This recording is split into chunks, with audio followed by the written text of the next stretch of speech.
Oi gente, tudo bem? Eu sou a Ana Lu e eu li A Vida em Espiral, do Abbas Siddiqui, com tradução do Marcos Maffei. Esse livro foi o primeiro livro que eu requisitei na minha recente parceria com a editora Rádio Londres, então gostaria primeiramente de agradecer a editora por confiar no meu trabalho.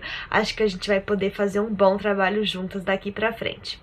Bem, o Abbas Siddiqui é um autor senegalês. Esse livro é de 1998 e ele traça um panorama político-criminal do país com base na questão da maconha e da guerra às drogas.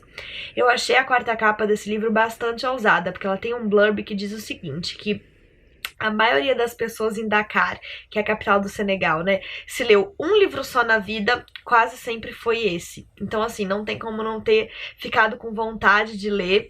E eu não faço, teoricamente ainda, não assumi pra mim que eu faço o desafio do Volta ao Mundo em 198 livros, né, que a Camila Navarro faz, mas eu dei um check mental, assim, no Senegal, depois de ler essa obra aqui, e hoje a gente vai conversar um pouquinho sobre ela. Como eu falei, o livro vai retratar o cenário político-criminal do país com base na maconha.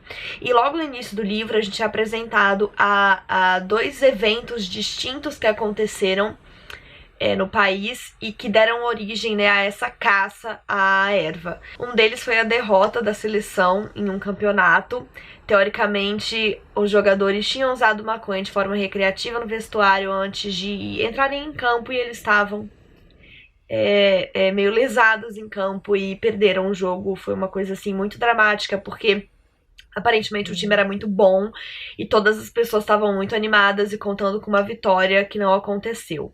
O outro evento foi um assalto a um banco e também foi averiguado que os assaltantes tinham fumado maconha antes.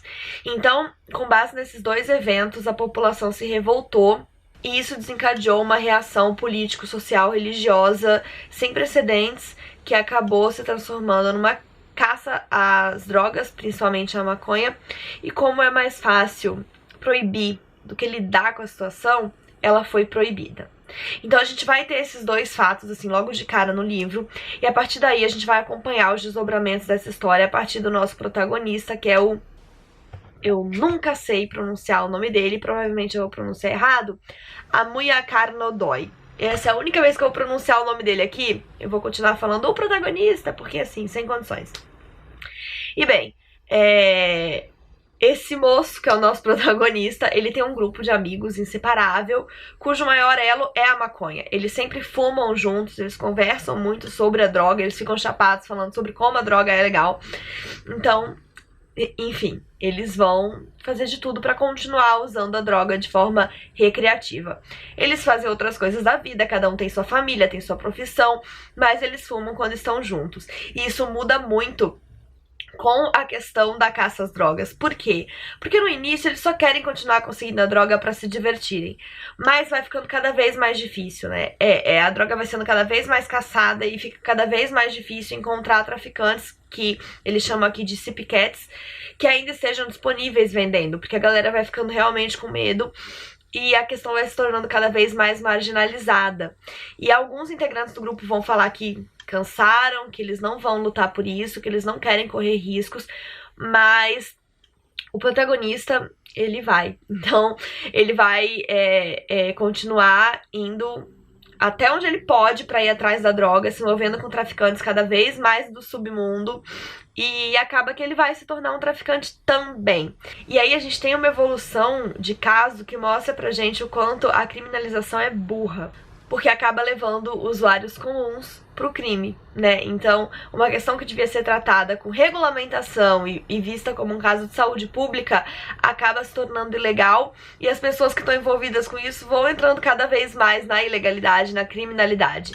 Bom, então o protagonista vai começar a encontrar traficantes cada vez mais barra pesada, como tá ficando muito difícil de conseguir a erva, ele vai acabar entrando em contato com um grande cultivador que mora numa cidade do interior, E como ele conheceu esse cultivador, ele vai conseguindo comprar cada vez mais maiores quantidades de maconha e ele começa a revender para grandes cabeças, assim, tipo, pessoas que distribuem muita maconha, pessoas muito de alto escalão, assim. E é por aí também que a gente vai se entranhando nessa questão e a gente vai percebendo como tudo é muito político e como acaba se ferrando quem tá na pontinha, né? O elo mais frágil, que é o usuário pobre ou o pequeno traficante. Mas a gente vai descobrindo que o alto escalão é comandado muitas vezes, inclusive, por policiais, pessoas do governo, é a própria milícia, né? Então, é uma crítica política muito grande que tem nesse livro, acima de tudo. Ele é um livro bem masculino, eu diria, né? Jogando bem pro estereótipo. É uma narrativa muito crua e a gente tem esse grupo de amigos e o protagonista que praticamente só se relacionam entre eles. Tem algumas mulheres personagens, até porque eles são casados e tal, e tem mães deles também envolvidas com a história, mas elas são muito pouco exploradas, assim. Mas em defesa do autor, eu diria que nenhum personagem é muito explorado, assim. Esse claramente não é um romance de personagem.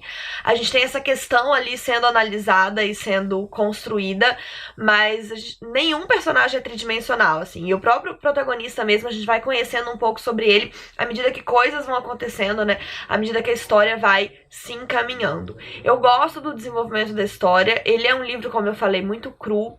Ele não sai muito de um lugar, nem chega a um lugar. Ele quer esmiuçar ao máximo uma situação e ele vai fazer isso. Então, a gente vai... ele é um livro relativamente grossinho, são 315 páginas, e nessas páginas a gente vai passeando por esses entranhamentos do que a guerra às drogas é capaz de fazer com uma sociedade, com um país.